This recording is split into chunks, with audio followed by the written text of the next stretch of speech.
नमस्कार। बिहार की बात में आपका स्वागत है। मैं हूं पंकज कुमार। इस खास पेशकश में हम चर्चा करने जा रहे हैं कि मुकेश साहनी आखिरकार करने क्या जा रहे हैं। एक बात मैं आपको बता सकता हूं जो कि मुझे विश्वस्त सूत्रों से पता चला है कि आरजेडी भी अपना माइंड मेकअप कर रही है कि मुकेश साहनी विधानसभा चुनाव में आरजेडी का साथ छोड़ सकती है, क्योंकि आरजेडी के टॉप लीडरशिप में यह मैसेज है कि मुकेश साहनी बेहतरीन तरीके से बार्गेन कर रहे हैं और एनडीए उनके इच्छा अनुसार बहुत कुछ देने को तैयार हो जाती है, तो मुकेश साहनी कभी भी आरजेडी का साथ छोड़ सकते हैं। इसलिए आरजेडी एक अलग रणनीति पर काम करना शुरू कर चुकी है। दरअसल आरजेडी कल, इनफैक्ट परसों रात में हिना साहब से भी आरजेडी के शीर्ष नेताओं की मुलाकात हुई है और आरजेडी को समझ में आ चुका है कि जो भी आरजेडी के वफादार साथी रहे हैं उनको किस तरीके से एक बार मनाया जाए, उन्हें किस तरीके से पटाया जाए, उनके साथ समझौता किया जाए और वापस उन्हें आरजेडी में लाया जाए।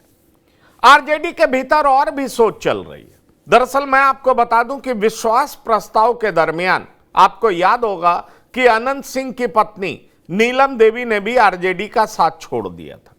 नीलम देवी के लिए भी आरजेडी सॉफ्ट कॉर्नर रख रही है।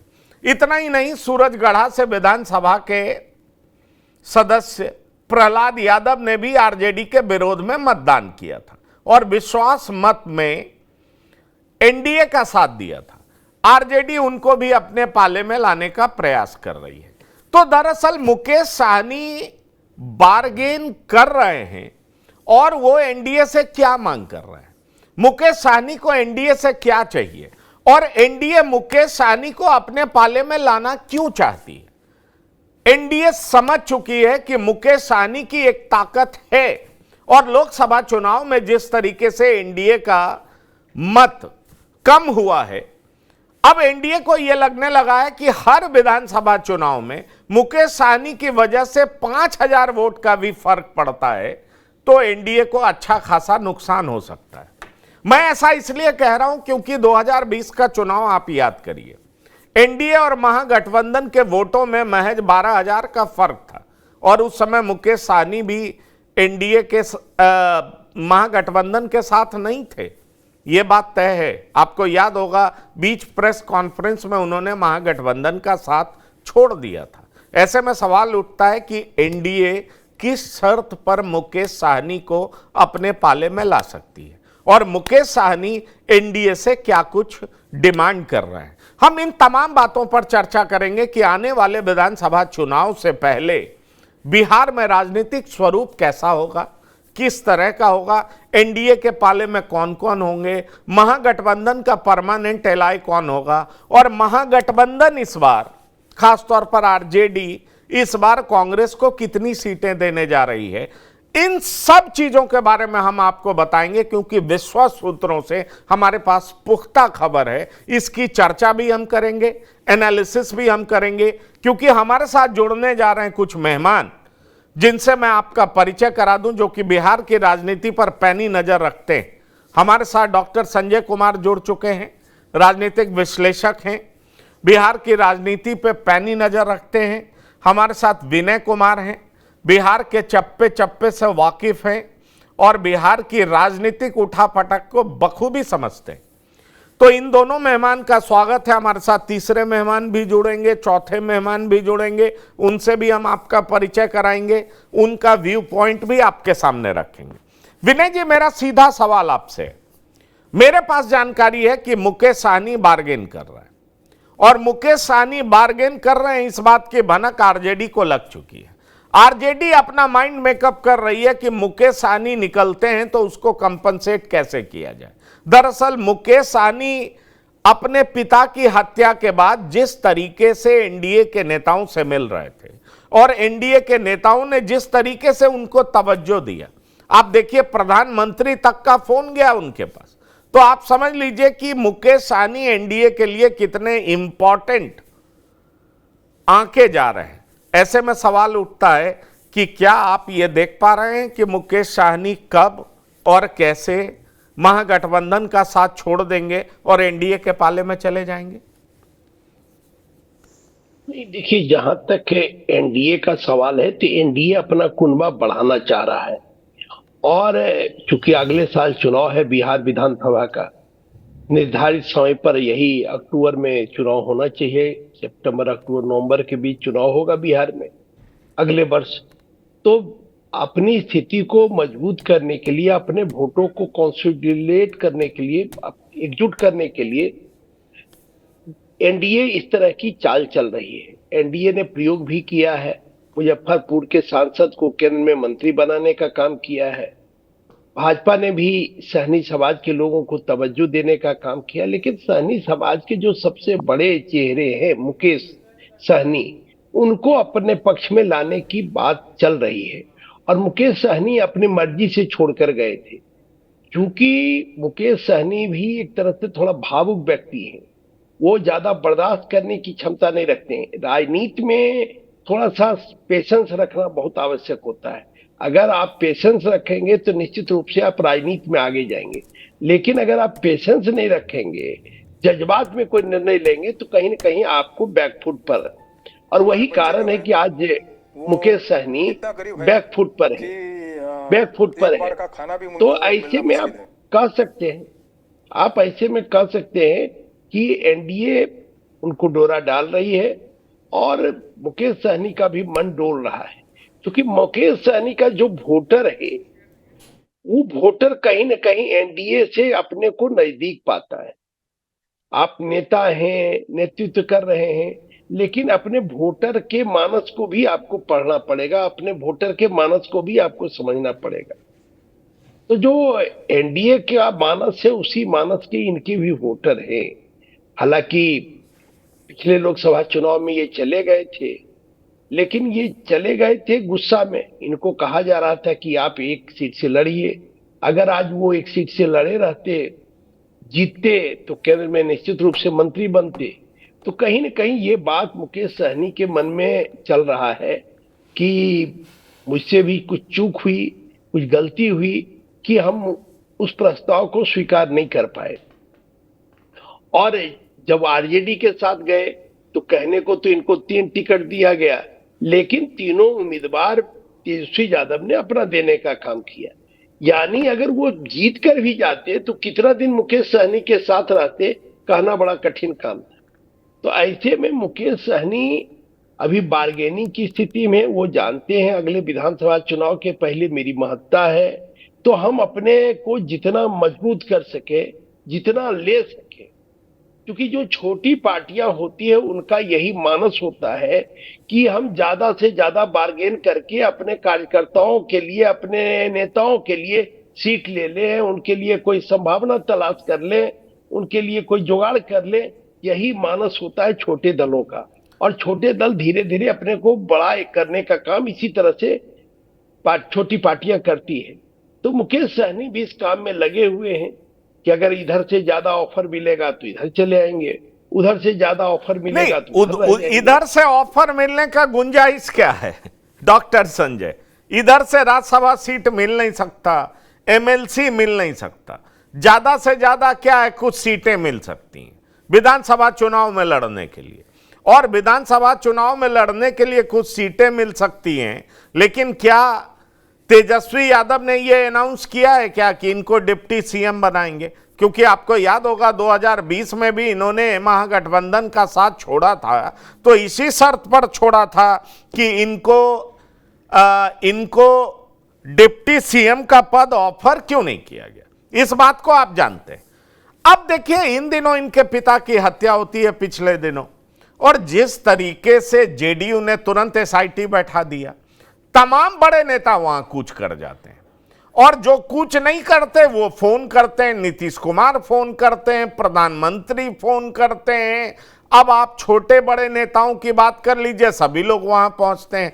सम्राट चौधरी वहां पहुंचते हैं, दिलीप जायसवाल वहां पहुंचते हैं, और आप जान लीजिए कि जो मुजफ्फरपुर से जीते मंत्री बने वो पहुंचते हैं, हरी साहनी पहुंचते हैं, मदन साहनी पहुंचते हैं। मतलब जितने एनडीए के अच्छे बड़े नेता हैं सब वहां पर पहुंचते हैं। ऐसे में सवाल ये उठ रहा है कि एनडीए जिस तरीके से इनको तवज्जो दे रही है, आपको यह नहीं लगता कि एनडीए विधानसभा चुनाव से पहले इनको अपने साथ लाना चाहती है?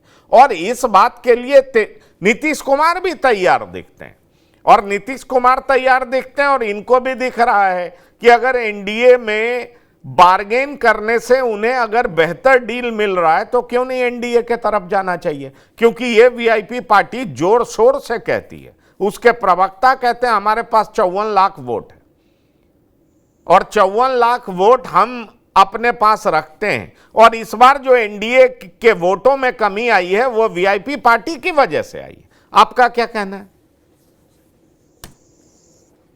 नहीं, देखिए, हम इससे तो सहमत नहीं है कि वीआईपी पार्टी की वजह से इनके वोटों में कमी आई है, एनडीए के वोटों में। अब राजभूषण निषाद तो इन्हीं के साथ थे और अजय निषाद भाजपा में थे।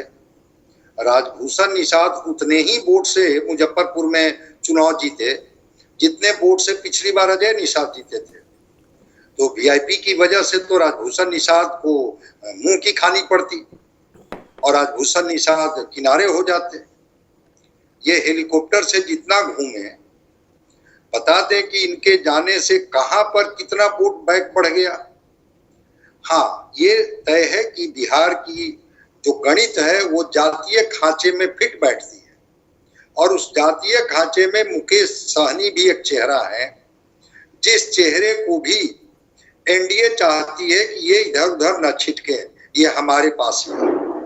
और विनय जी भी ठीक कह रहे थे कि इनके वोटर जो हैं उनका भी इंक्लाइनेशन, उनका भी झुकाव वो भी एनडीए के तरफ है। तो जो भी जाति की ही राजनीति लोग करते हैं उनको भी पता होता है कि हमारे बहुत इधर उधर कर लेने से भी हमारे जाति के वोटर में बहुत इधर उधर होने वाला नहीं है। उनका ओरिएंटेशन साफ है, तो ओरिएंटेशन देख करके भी अपना बार्गेनिंग कैपेसिटी देख करके वो अपना रुख बदलते हैं। तो मुकेश सहनी इस बात को समझ रहे हैं कि अगर हम जाते हैं एनडीए में, मिलना तो वहीं से कुछ है, यहां से लेकर के और उत्तर प्रदेश तक हम निषाद समाज के बारे में, क्योंकि कई पार्टियों को ये क्लब करके अपना वोटर बताते हैं, वो मछुआरा से लेकर के, निषाद से लेके, मलाह से लेके, बिंद से लेकर के कई जातियों को ये क्लब कर लेते हैं, एक ही साथ जोड़ देते हैं और वो कहते हैं कि इसके लीडर हम हैं।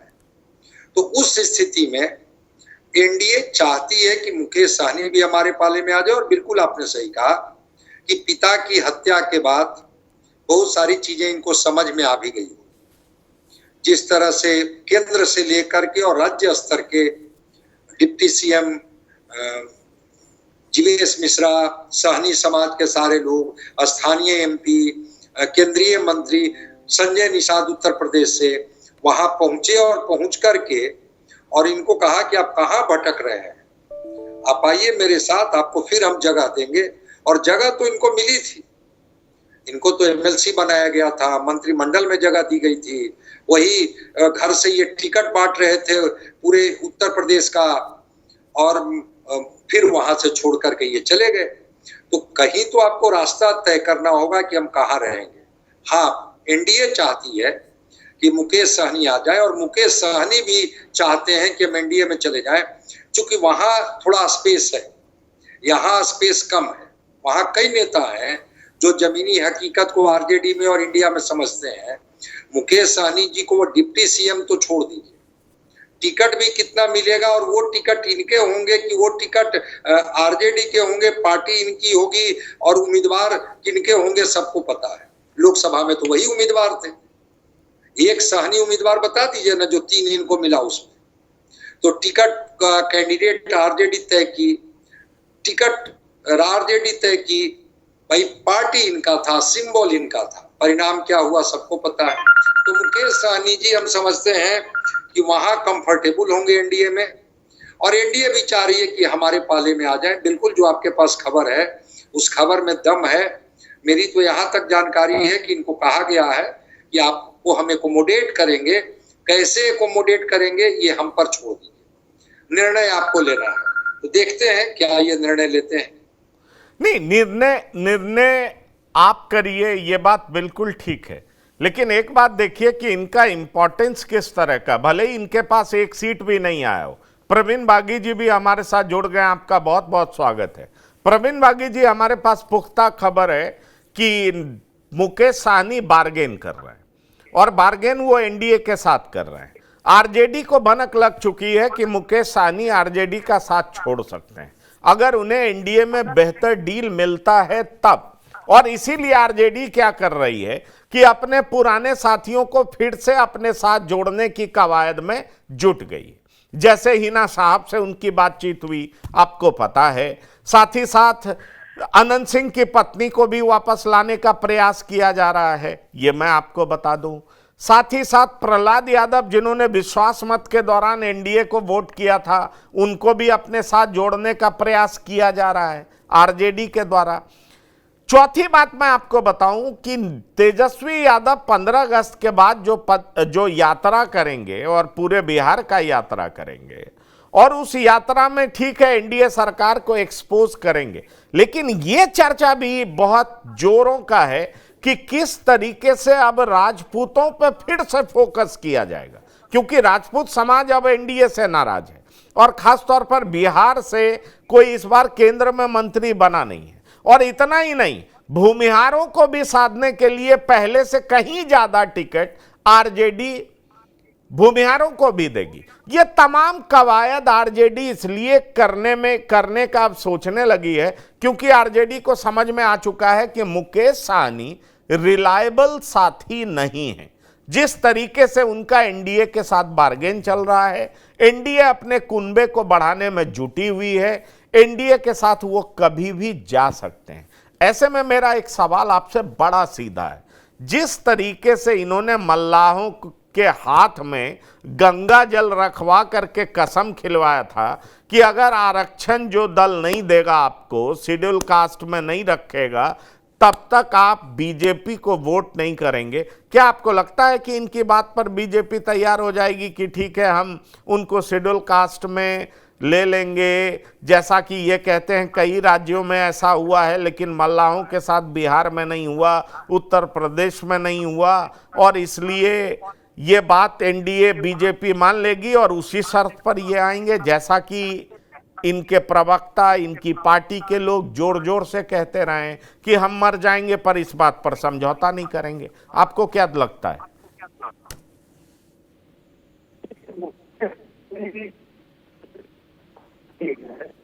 उससे ज्यादा बड़ी उनकी छवि बन रही है, मगर उस छवि का लाभ नहीं मिल रहा है और वो बहुत हड़बड़ी में राजनीति।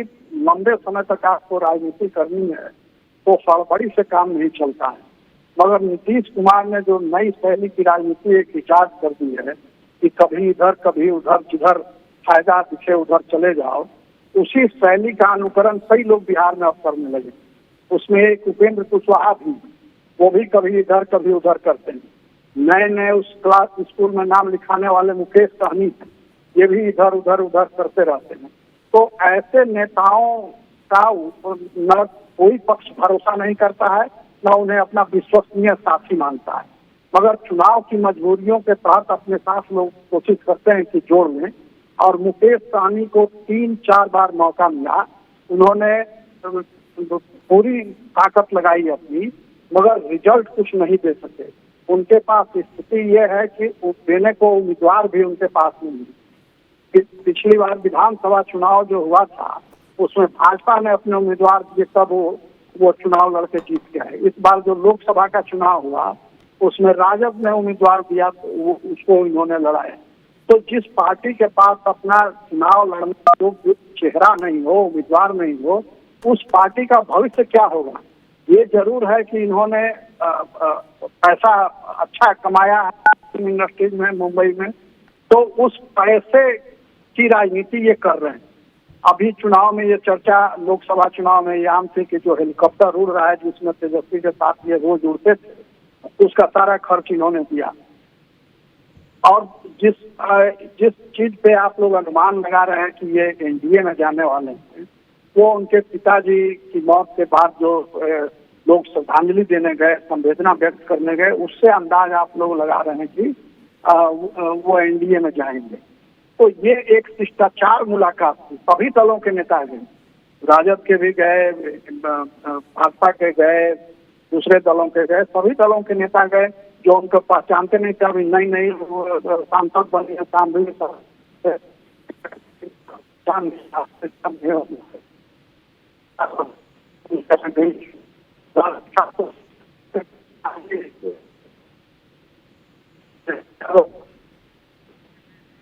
लगता है आपके नेटवर्क में दिक्कत है प्रवीण बागी जी। मैं आपको बता दूं कि शिष्टाचार मुलाकात की वजह से मैं ऐसी बातें नहीं कह रहा हूं। मैं आपको यह भी बताना चाहूंगा कि मुझे आरजेडी के सूत्रों से बिल्कुल खबर यह प्राप्त हुई है कि आरजेडी का शीर्ष नेतृत्व इस बात पर गंभीरता से विचार कर रहा है कि मुकेश साहनी ट्रस्टेड एलाई नहीं है। मुकेश साहनी इन दिनों जिस तरीके से एनडीए के नेताओं से मिल रहे हैं और एनडीए की तरफ से जो इनको डील दिया जा रहा है, मुकेश साहनी बार्गेन कर रहा है। वो कभी भी आरजेडी का साथ छोड़ करके एनडीए के पाले में जा सकते हैं।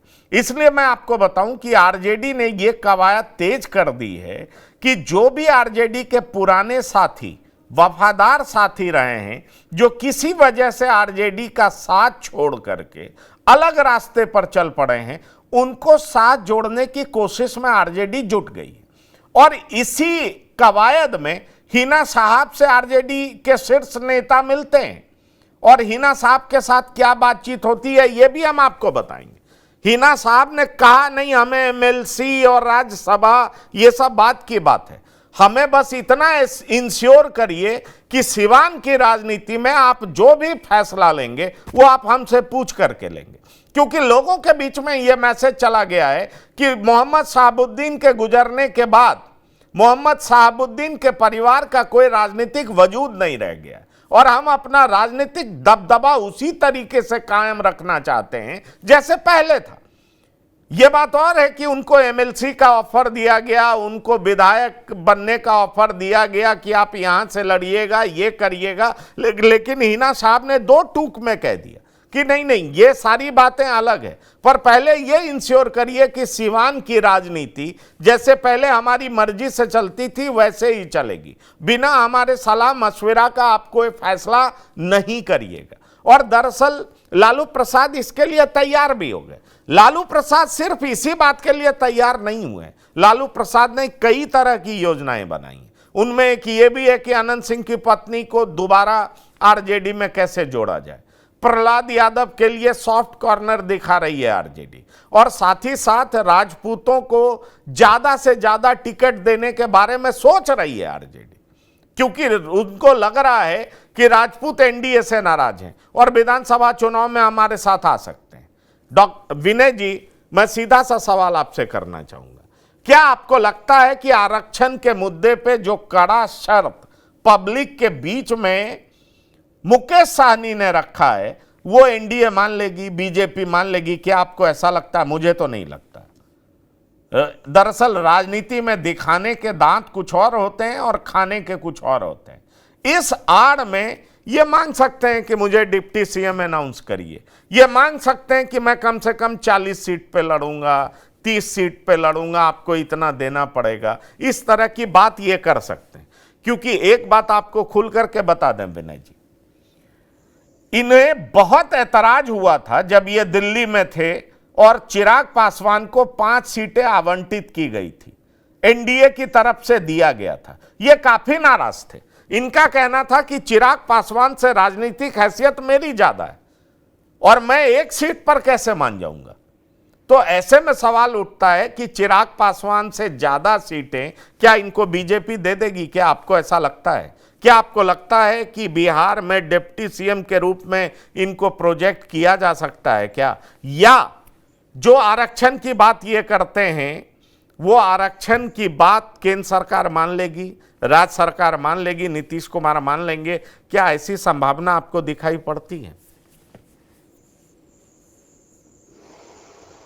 अनम्यूट करिए। जहां तक आरक्षण का मुद्दा है तो आरक्षण का मुद्दा तो एक जज्बाती मुद्दा होता है और ये जज्बात पैदा किया जाता है और उसके चलते अपने समर्थकों को गोलबंद किया जाता है। हर दल का अपना अपना आइडियोलॉजी है, हर दल इन चीजों को अपने पक्ष में, अपने मतदाताओं को अपने पक्ष में करने के लिए इसकी बात करता है, लेकिन हकीकत हर लोगों को पता है कि क्या हो सकता है, नहीं हो सकता है। लेकिन राजनीति में क्या है कि मुद्दा बनाया जाता है, और खास करके चुनाव के समय और मुद्दा को तैयार किया जाता है। मुद्दा को अगर आप तैयार नहीं करिएगा, एक बड़े नेता हुआ करते थे मनीराम बागड़ी, तो वो जब डैम बन रहा था हरियाणा में, तो वो डैम के समय जो पानी को रोकने की व्यवस्था हो रही थी और उसे बिजली बनाने की बात हो रही थी, तो जब बिजली बनाने की बात हो रही तो उन्होंने किसानों के बीच ये कह दिया, प्रचार कर दिया कि पानी का तो सारा शक्ति खींच लेगा, अब जो पानी पटवन में आएगा उससे खेत बहुत नहीं होगा। तो उस मुद्दे पर वो तो 3 बार लोकसभा का चुनाव जीतते रहे। नहीं तो ये तो सूल पिक्चर में जो विलेन है उनका भी ये डायलॉग है कि पानी से तुम करंट निकाल ही लोगे तो बचेगा क्या। नहीं, ये बाद की बात है, लेकिन ये जो लोग जानते हैं, वो लोग, जानकारी जिन लोगों को है, पुराने लोग बताएंगे आपको। सोशलिस्ट समाजवादी नेता थे मनीराम बागड़ी, तो वो भाखड़ा नंगर डैम जब बना था तो उस समय की बात है। तो इस तरह से जज्बाती मुद्दे पर लोग चुनाव जीतते हैं। चुनाव जीतने के लिए मुद्दा तैयार किया जाता है। आप देखिए ना, जब 89 में का चुनाव हुआ तो बताया गया कि बोफोर्स तोप जो लाया गया उसमें काफी घोटाला हुआ। अब बोफोर्स तोप तो कोई काम का नहीं, इससे कितना लोगों की जान माल की हत्या होगी, देश कमजोर हो जाएगा। लेकिन वही बोफोर्स तोप कारगिल में सबसे कारगर हुआ, और जो सेना के अधिकारी हैं उनसे आप बात करिएगा तो बताएंगे लोग कि अगर कारगिल में बोफोर्स नहीं होता तो हम लोग पिछड़ जाते। तो चुनाव के समय मुद्दा तैयार किया जाता है। तो ये भी अपना मुद्दा तैयार कर रहे हैं, क्योंकि एक आरक्षण का मुद्दा है, इसको जीवित रखना चाहते हैं। जैसे नीतीश कुमार एक बिहार का मुद्दा जीवित रहा, स्पेशल स्टेटस नीतीश कुमार। हम लोग स्पेशल स्टेटस की बात 2002-3 से सुन रहे हैं। जब देश में अटल जी की सरकार थी, पहली बार राबड़ी देवी ने इसकी मांग की थी कि स्पेशल स्टेटस मिलना चाहिए बिहार को। उस समय नीतीश कुमार केंद्र में मंत्री थे, लेकिन उस समय भी नीतीश जी ने पहल नहीं की। अगर उस समय भी पहल करते तो बड़े ताकतवर थे, दिला सकते थे। बाद में लालू प्रसाद यादव जब सरकार में आए केंद्र में, वो भी बहुत ताकतवर थे 4 से 14 के बीच में। खास करके 4 से 9 में तो उनके बदौलत मनमोहन सिंह की सरकार चल रही थी दिल्ली में। 22 MP उनके थे, चाहते तो उस समय भी लालू यादव दिलवा सकते थे। लेकिन चूंकि हर लोगों को मालूम है कि क्या हो सकता है, तो उसी तरह से मुकेश सहनी अपने अनुसार चीजों को कर रहे हैं, और जहां ज्यादा कंफर्टेबल होंगे वहां मिल जाएगा। जहां तक चिराग पासवान का है, तो चिराग पासवान तो अपने को प्रूव किया है ना। चिराग पासवान को जब पहली बार 2014 में 7 सीटें लोकसभा की मिली थी, तो 6 सीटों पर जीत हासिल हुई थी, और एक सीट बहुत मामूली अंतर से, नालंदा की सीट, लोजपा के उम्मीदवार वहां से हारे थे। फिर जब 19 का चुनाव आया, तब भी लोजपा सारे सीटों पर जीतने में कामयाब हुई। फिर इस बार जब चुनाव आया 24 में, तो 5 की 5 सीट जीतने में लोजपा कामयाब रही। तो लोजपा तो बराबर अपना परफॉर्मेंस दिखा चुका है। मुकेश सहनी तो खुद एक बार भी नहीं जीत पाए, अब तक कोई चुनाव नहीं जीत पाए। एक बार MLC उनको बनाया गया। तो मुकेश सहनी को कहीं न कहीं थोड़ा सा संयम रखना पड़ेगा, थोड़ा सा राजनीति में धैर्य रखना पड़ता है। बिना धैर्य के आप राजनीति कर नहीं सकते हैं। अगर लंबे समय तक आपको राजनीति करना है तो आपको धैर्यवान बनना पड़ेगा, और अपने क्षमता का मूल्यांकन करना पड़ेगा। बड़बोला में तो कोई भी, एक भागलपुर के थे, तो वो सब जगह राष्ट्रपति के चुनाव तक लड़ने चले जाते थे। कोई अमेठी रायबरेली में चुनाव लड़ने चले जाते थे। उनके बारे में कहा जाता था कि 150 चुनाव लड़ चुके थे। तो कई लोग ऐसे भी होते हैं दुनिया में या देश में, जो चुनाव लड़ने के माहिर होते हैं। लेकिन आपको जब लंबे समय तक राजनीति करना है, आपका उम्र कम है, आप के सामने भविष्य पड़ा हुआ है, तो थोड़ा धैर्य के साथ और अपनी क्षमता का मूल्यांकन।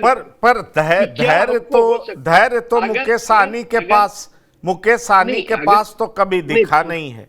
दरअसल उन्होंने, पंकज जी जिस तरह की जात की राजनीति हो रही है, तब तो कम से कम अगला चुनाव में 5-10 को उप मुख्यमंत्री बनाना पड़ेगा।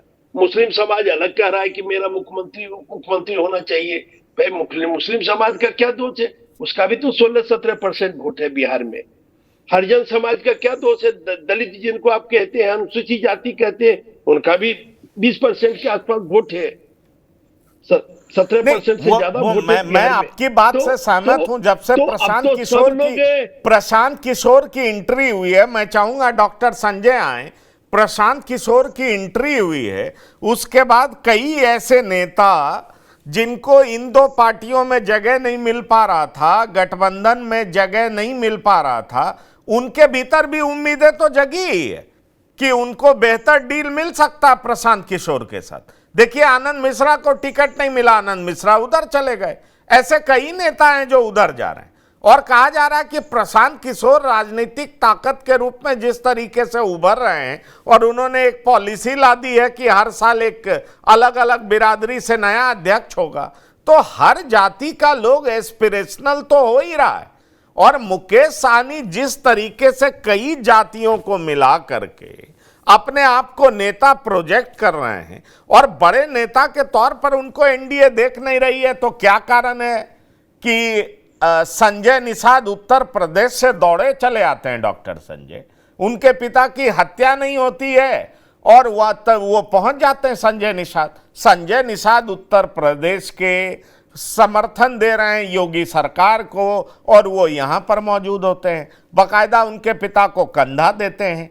तो सवाल ये उठ रहा है कि एनडीए तो डोरा डाल रही है और एनडीए को लग रहा है कि इस बार विधानसभा के चुनाव में प्रशांत किशोर भी एक फैक्टर होंगे और अगर एनडीए का नुकसान प्रशांत किशोर की वजह से होता है तो उसको कंपनसेट करने का तरीका मुकेश सहनी हो सकते हैं। उनके कुछ वोटों की मदद से हम बेहतर स्थिति में हो सकते हैं। क्या कहना है आपका? इसीलिए एनडीए के नेता जो हैं, कई नेता उनके घर जा रहे हैं, उनसे बात कर रहे हैं। यहां तक सोचिए कि जब ये बात आरजेडी को समझ में आती है तो आरजेडी के लालू प्रसाद जो लोकसभा चुनाव में अपने 2 बेटियों के अलावा कहीं कैंपेन करने नहीं गए, वो भी मुकेश सहनी के घर श्राद्ध कार्यक्रम के बाद पहुंच जाते हैं कि चलो मैं भी आ गया।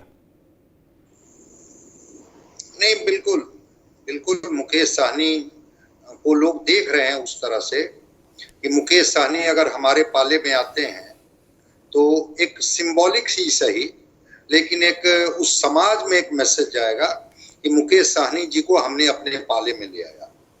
और मुकेश सहनी भी प्लेटफॉर्म की तलाश में है, चाहे वो आरजेडी कोई बात कर ले, एनडीए कह लीजिए बात कर ले, कोई बात कर ले, उसकी तलाश में मुकेश सहनी जी भी हैं। लेकिन जो मूल बात है, प्रशांत किशोर की बात आपने थोड़ी छेड़ दी। प्रशांत किशोर एक नया ब्लूप्रिंट पर काम कर रहे हैं। 2 अक्टूबर को तो चीजें स्पष्ट ही हो जाएंगी। उन्होंने कहा है कि जातियों के जकड़न से मैं बिहार को निकालूंगा और उन्होंने कहा कि ठीक है, जाति सच्चाई है, लेकिन अगर जाति सच्चाई है तो नीतीश कुमार की जाति के पास कितना वोट है? वो तो लगातार 20 वर्षों से मुख्यमंत्री है। फिर तो वो जाति का ही व्यक्ति मुख्यमंत्री होता है जिनकी संख्या सबसे ज्यादा होती। तो अगर नीतीश कुमार की जाति का वोट है, उन्होंने अपनी जाति से कोरिलेट करके कहा। जब जगदानंद सिंह ने व्यंग करते हुए उनको प्रशांत पांडे कहा तो उन्होंने कहा कि कम से कम उनकी जाति से तो हमारी जाति का वोट अधिक है। तो जातीय खांचा से अगर बाहर निकालने में सफल हो गए, क्योंकि अभी 1 साल का वक्त है और इस पर हम लोग बड़ी गंभीरता से बात करेंगे कि उन्होंने कहा कि कब तक आप जात का झंडा लेकर के टहलते रहिएगा, आपके हिस्से में कुछ नहीं आएगा। आपके हिस्से में अगर आने वाला है तभी जब आप अपने सवालों को लेकर के मुखर होइएगा। तो प्रशांत किशोर अगर जातीय खांचे को तोड़ने में कामयाब रह गए, तब फिर ऐसे लोगों की प्रासंगिकता खत्म हो गई जो ये कालखंड चला है जात का नेता बनने का, कि चलो एक समाज, एक जात, जमायत की बात लोग करते थे। विचारधारा पर राजनीति होती थी, विचारधारा से राजनीति जो है भटक गई। वो राजनीति आ गई किस चीज पर? जाति पर। और जाति के खांचे को अगर तोड़ने में प्रशांत किशोर या उस वातावरण बनाने में, विमर्श में भी अगर उन्होंने जाति को तोड़ने की बात अगर ले आई और जनता उन्होंने तो आंकड़े, बिल्कुल आप ठीक कह रहे हैं, पर सवाल यही उठ रहा है कि क्या प्रशांत किशोर कामयाब होंगे? और अगर कामयाब होंगे तो फिर मुकेश सहनी सरीखे नेताओं का भाव जो है राजनीति के बाजार में बहुत कम हो जाएगा। पर अभी तो मुकेश सहनी का भाव काफी ऊंचा दिख रहा है। सेंसेक्स मार्केट में उनका वैल्यू बहुत उछलता हुआ दिख रहा है। हमारे साथ रवि उपाध्याय जी भी जुड़ गए, प्रवीण बागी जी भी जुड़े। उनसे पूरी बात जो कहना चाह रहे थे, नेटवर्क प्रॉब्लम की वजह से हम उनकी बात सुन नहीं पाए। आपके पास भी आ रहे हैं बागी जी। रवि उपाध्याय जी, आपका स्वागत है। हमारे पास ये पुख्ता जानकारी है कि आरजेडी ये मान चुकी है कि मुकेश सहनी कभी भी आरजेडी को धोखा दे सकते हैं, क्योंकि एनडीए के साथ बार्गेन कर रहे हैं, बेहतर डील मिलेगा, एनडीए की तरफ चले जाएंगे। ऐसे में सवाल उठता है कि बेहतर डील में आपको क्या दिखाई पड़ता है? किस शर्त पर मुकेश सहनी एनडीए में जा सकते हैं?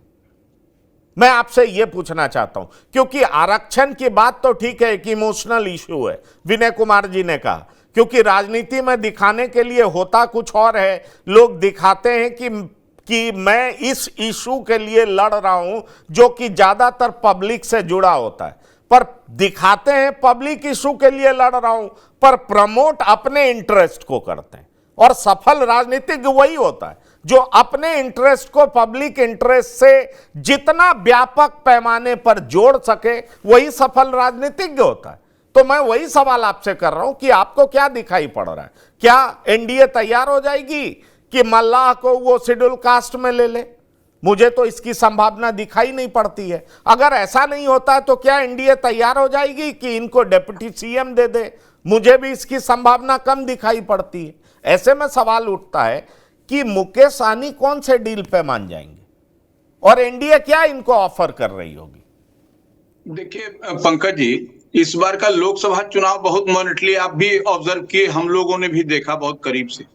मुकेश सहनी कहां पर है वो आपको दिखाई पड़ गया होगा कि 3 सीट पर लड़े और तीनों पर वो जो है सो टाई फिस हो गए। कहीं पर उनकी मुजफ्फरपुर जैसे, दरभंगा जैसे जगह पर, मुजफ्फरपुर में तो हम लोग कह रहे थे कि उनका लिटमस टेस्ट होगा।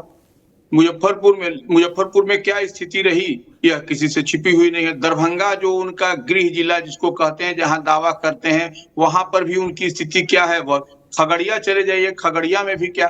तो ये देखिए, सिर्फ कहने के लिए सन ऑफ मल्लाह और उसके देखिए भारतीय जनता पार्टी कह लीजिए, एनडीए कह लीजिए, उनके काट में कई सारे नेता को जो है सो प्रमोट कर रही है।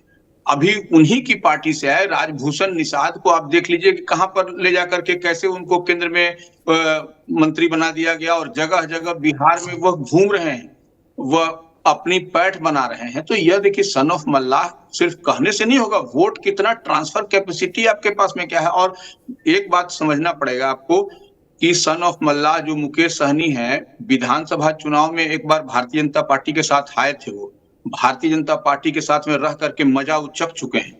तो ऐसे परिस्थिति में आप इतना तो समझ लीजिए कि लालू प्रसाद यादव का उनके घर जाना इस अस्वस्थता में, यह वो भी जान रहे हैं कि उनके पास में थोड़ा सा अगर यदि कुछ दिखा दिया जाए, लॉलीपॉप टाइप से कोई बड़ी बात कह दे, तो वो फिर उसके पीछे पीछे चले जाएंगे। इतना तय मान के चलिए। मुकेश सहनी को हम भी बहुत करीब से देख रहे हैं, इसलिए मुकेश सहनी पर आप ज्यादा ट्रस्ट करके, ज्यादा अलाइव करके आप आगे की राजनीति अलायंस वो आप नहीं कर सकते बिहार में। ये जहां तक हम समझ और देख पा रहे हैं मुकेश सहनी पर। मुकेश सहनी रिलायबल नहीं है।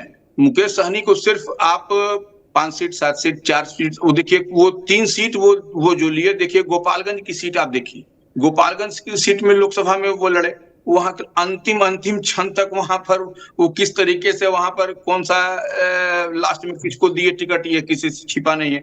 अब आप चलिए झंझारपुर देखिए, पूर्वी चंपारण देखिए, तो सब जगह मिला जुला करके उनका जो टिकट बांटने का, अपने कोई पार्टी के कोई कैडर को तो दिया नहीं उन्होंने, अपने समाज के किस आदमी को दिया यह भी नहीं। अब तो वो एस्टेब्लिश कैसे होंगे कि वो सन ऑफ मल्लाह है। अपने एक भी अगर यदि सीट भी अगर यदि सन ऑफ मल्लाह को देते, तब एक मैसेज भी जाता। जैसे उपेंद्र कुशवाहा को 3 ही सीट मिली थी एनडीए में जब वो पहली बार आए थे, तब उस समय वो 2 सीट, एक अपने और 1 सीट और जो है सीतामढ़ी की सीट राम कुमार शर्मा को वो दिए थे। तो वो वहां पर 2 सीट को कुशवाहा समाज को दिए, तो एक अरुण कुमार को जहानाबाद से दिए।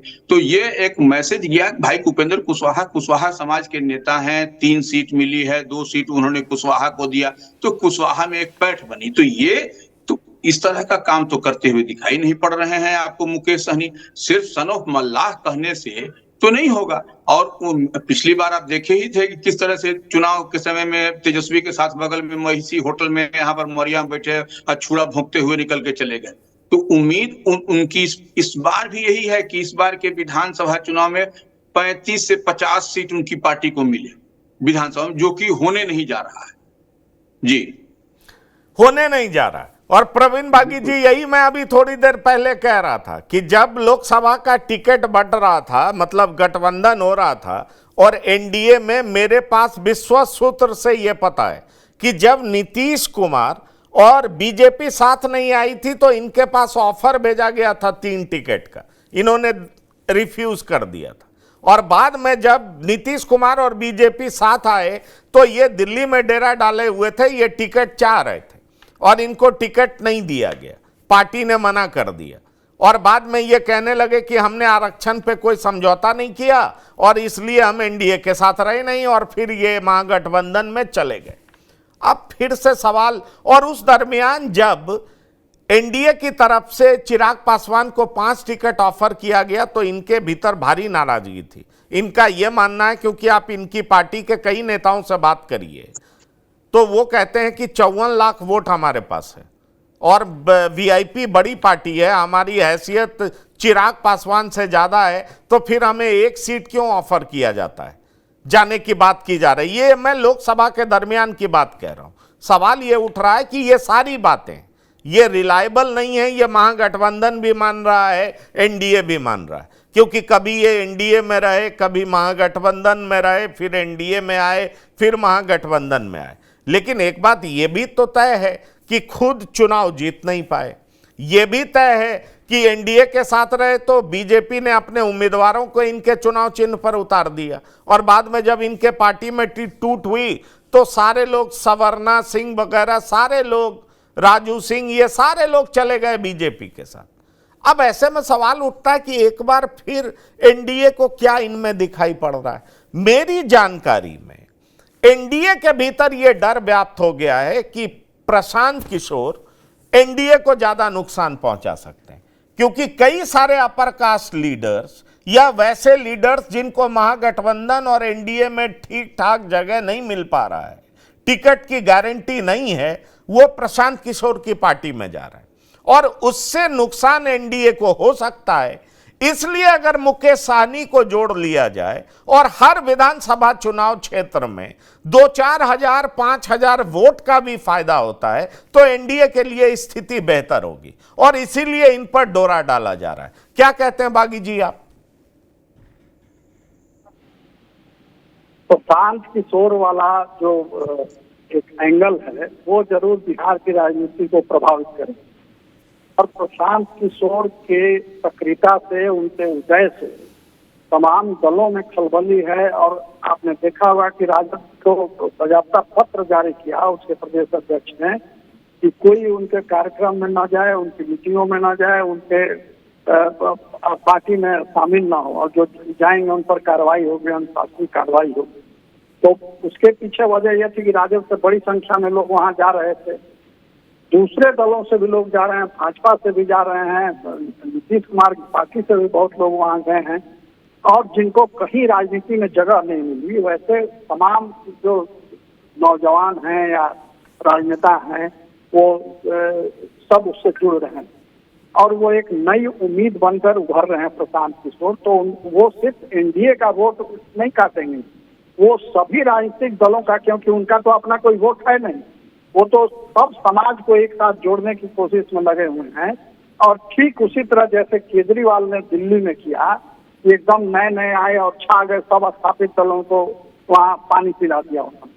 उसी तर्ज पर प्रशांत किशोर भी आगे बढ़ रहे हैं और सभी समाज को जोड़ रहे हैं, और उनके पास एक ठोस योजना है उसके लिए, और उस आधार पर वो आगे बढ़ रहे हैं। तो अब देखिए कि चुनाव में क्या उसका परिणाम आता है, बिहार की जनता कितना उनको समर्थन देती है, क्योंकि बिहार की जनता जो है, ये कहा जाता है कि लोकतंत्र में जैसी जनता होती है वैसे ही उसके प्रतिनिधि वो चुनती है। तो बिहार की जनता अगर वाकई इस व्यवस्था से त्रस्त है और चाहती कुछ नया हो, बदलाव हो, तो वो नई ताकतों को समर्थन देगी और नहीं तो फिर इसकी जातीय मंदुकता में डूबी रहेगी जनता। तो ये जनता पर निर्भर करता है। मगर दूसरी बात जो मुकेश सहनी की, तो मुकेश सहनी बिहार की राजनीति के कटी पतंग है और उन पर कोई भरोसा नहीं करता है और उनकी कोई ताकत भी नहीं है। ये प्रमाणित हो चुका है। जो रवि उपाध्याय ने कहा वो बिल्कुल ठीक कहा, उन पर कोई भरोसा नहीं करता है और वो चिराग पासवान से मुकाबला कैसे करेंगे? उनकी हैसियत क्या है? कुल जमा यही हैसियत है कि बीजेपी ने अपने कोटे से एक बार एमएलसी बनाया उनको और अपने कोटे से उनको मंत्री बनाया। नहीं, वो बात आप ठीक कह रहे हैं, अपने कोटे से मंत्री बनाए। लेकिन विनय कुमार जी, मैं आपको बता दूं, मेरी बात हो रही थी मुकेश सहनी की पार्टी के प्रवक्ता से। वो कह रहे थे कि 10 लाख वोट एनडीए को कम आया है तो वो वीआईपी पार्टी की वजह से आया है, और ये बात बीजेपी भी एक्नॉलेज कर रही है। और इसलिए क्या आपको लगता है कि इसलिए बीजेपी उन पर डोरे डाल रही है? क्योंकि ठीक है, आप लोकसभा चुनाव तो जीत गए, 30 जीत गए, 39 के बदले 30 जीते, और 30 में जीते भी तो आपका हार जीत का फासला बहुत कम हो गया, पहले की तुलना में काफी कम हो गया। तो वीआईपी पार्टी ये मान रही है कि काफी कम हुआ है, उसमें बड़ा योगदान वीआईपी पार्टी का भी है। क्या आपको लगता है कि बीजेपी भी ये मान रही है? पर विधानसभा का चुनाव तो अलग तरीके से लड़ा जाता है, वहां कई सीटों पर हार और जीत का अंतर 100, 200, 500, 2000, 4000 वोट का भी रहता है। और आप तो जानते हैं 2020 में महागठबंधन और एनडीए में वोटों का अंतर 12000 के आसपास का था। आप इस बात को जानते हैं, इसलिए आपको नहीं लगता कि ये बहुत इंपॉर्टेंट हो जाते हैं, इसलिए एनडीए इन पे डोरे डाल रही है, और इसलिए ये भी बेहतर डील करने के चक्कर में टफ बार्गेन कर रहे हैं। इनको लग रहा है कि विधानसभा चुनाव में इनकी महत्ता है, इसलिए क्यों नहीं एनडीए के साथ बेहतर डील कर लिया जाए। नहीं, देखिए, जहां तक राजनीति है या लोकतंत्र है तो हर व्यक्ति का अपना महत्व है, हर व्यक्ति के वोट की ताकत है, हर व्यक्ति का अपना एक कीमत है। आप तो जानते हैं कि एक वोट से भी चुनाव लोग हारते हैं। लोकसभा का चुनाव अगर आप देखिएगा तो यही बिहार, जो अविभाजित बिहार था, तो एक राजमहल कंस्टिट्यूंसी होता था, 98 में 9 वोट से सोम मरांडी जीते थे चुनाव। तो अगर छोटी छोटी पार्टियां जो है या छोटे छोटे दल हैं, वो अगर आपके साथ जुड़ते हैं तो आपकी ताकत बढ़ती है। अगर आपसे अलग होते हैं तो ताकत आपकी घटती है। लोग जब सत्ता में होते हैं तो सत्ता का गरूर भी लोगों के पास होता है, और उस गरूर में कई बार देखा गया है कि नेता से गलती होता है और छोटी छोटी पार्टियां टूटते चली जाती है, हटते चली जाती है। 1999 से 2004 का जब पीरियड था अटल बिहारी वाजपेयी का, तो उस समय रामविलास पासवान, शरद यादव जैसे लोग निकल गए पार्टी से, छोड़ दिए किसी न किसी कारण से, कोयला मंत्री से इस्तीफा दिए, और गोदरा के इशू पर रामविलास जी अलग हो गए, फिर शरद यादव अलग गए। स्थिति क्या हुई कि जब 2004 में शाइनिंग इंडिया था नारा, और अटल जी जैसे नेता थे, प्रधानमंत्री का चेहरा था, इधर विपक्ष में कोई चेहरा भी उस समय नहीं था कि कौन प्रधानमंत्री बनेगा, लेकिन वो सरकार चली गई, सरकार हार गई। तो कहीं न कहीं जो तेज और तर्रार राजनीतिज्ञ हैं, और खास करके अभी जो नरेंद्र मोदी हैं, अमित शाह हैं, ये जमीनी राजनीति को ज्यादा समझते हैं और ये जमीन पर उस तरह का एक्ट करते हैं कि ज्यादा से ज्यादा सीट हम जीत कर आए। आज की भारतीय जनता पार्टी पुरानी वाली भारतीय जनता पार्टी नहीं है, वो जानती है कि किसकी क्या ताकत है। जब ज्यादातर लोग नीतीश कुमार का विरोध कर रहे थे पिछले लोकसभा चुनाव में कि उनके साथ अलायंस नहीं हो, इनके पार्टी के बिल्कुल ठीक कह रहे हैं। प्रदेश इकाई विरोध कर रही थी, लेकिन टॉप से मैसेज आया कि हमारे पास ये सूचना है कि आपकी हालत अच्छी नहीं है, नीतीश कुमार के साथ जुड़ने के लिए तैयार हो जाइए, और एक लाइन का मैसेज दिया गया था। मेरे पास ये जानकारी है, मीटिंग बुला करके अमित शाह ने एक लाइन का मैसेज दिया। अरे पंकज जी, उसका नतीजा आप देखिए। और वही एनडीए से अगर संयोजक नीतीश कुमार को बना दिया रहता, तब आप सोच लिए क्या परिणाम होता, और तब लोकसभा में क्या ताकत होती। आप बिल्कुल ठीक कह रहे हैं, लेकिन रवि उपाध्याय जी ये बताइए कि मुकेश सहनी अगर डील कर रहे हैं, बार्गेन कर रहे हैं, तो कम से कम पर किस पर मानेंगे वो? क्योंकि ऐसा तो है नहीं कि इस बार वो 4 सीट पे मान जाएंगे। इस बार एनडीए भी भाव दे रही है और वो ऐसे भी दिखता है कि उनके पिता की हत्या होती है, प्रधानमंत्री जी फोन करते हैं, मुकेश सहनी रोने लगते हैं और ये सब बातें मीडिया में आई हुई है। सारे बीजेपी के प्रदेश के नेता उनके घर जाते हैं तो उनकी महत्ता समझ में आती है। संजय निषाद उत्तर प्रदेश से चल करके तुरंत पहुंच जाते हैं। तो इस बार आपको क्या लगता है कि क्या मिनिमम डिमांड वो कर सकते हैं एनडीए से और तभी वो मानेंगे?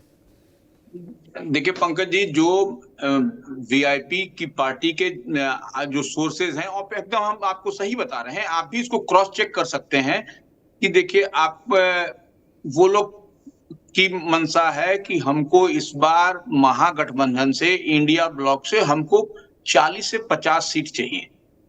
40 से 50 सीट, इज इट पॉसिबल कि जो है सो 243? अरे मेरे पास तो रवि उपाध्याय जी, ये भी मैं आज खोल के कह दे रहा हूं और दर्शक सुन लें, इस बार आरजेडी ने पूरा माइंड मेकअप कर लिया है कि कांग्रेस को वो 34 से 40 सीट, इससे ज्यादा एक सीट देने कांग्रेस को नहीं जा रही।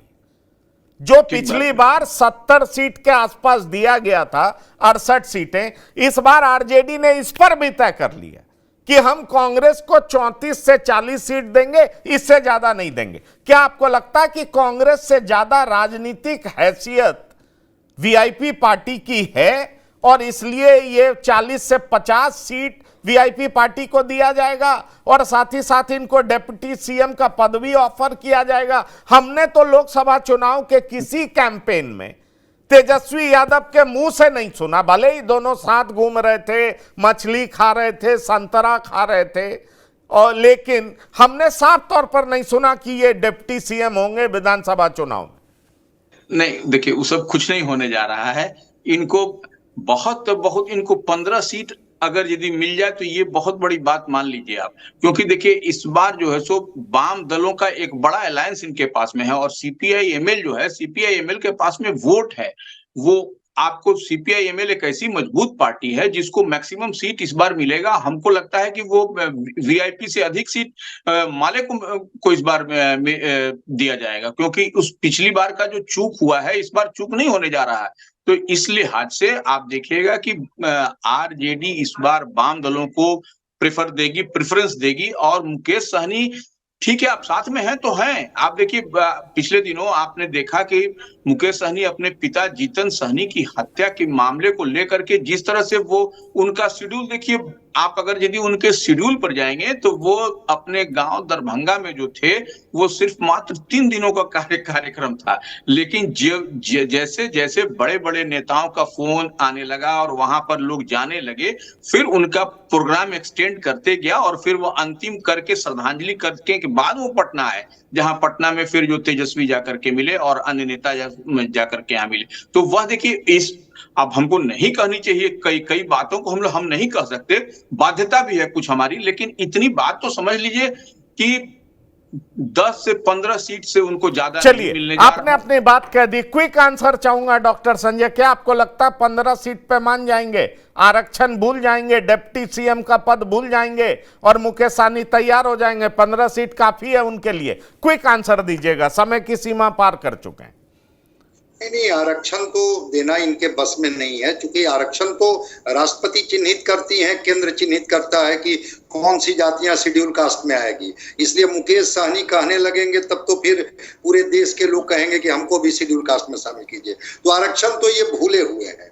रह गई बात की जो कह रहे हैं इनकी जो क्षमता है, उस क्षमता के बारे में छाया बाद में ही सही, लेकिन रवि उपाध्याय जी ने बता दिया कि इनकी वही है, ये इधर रहे चाहे उधर रहे, इतनी ही सीटें इनके हिस्से में आने वाली है। चलिए, आपने बड़ी बात कह दी, तो हमने अपने दर्शकों के साथ साझा किया कि आरजेडी चिंतित है, टफ बार्गेन कर रहे हैं मुकेश सहनी।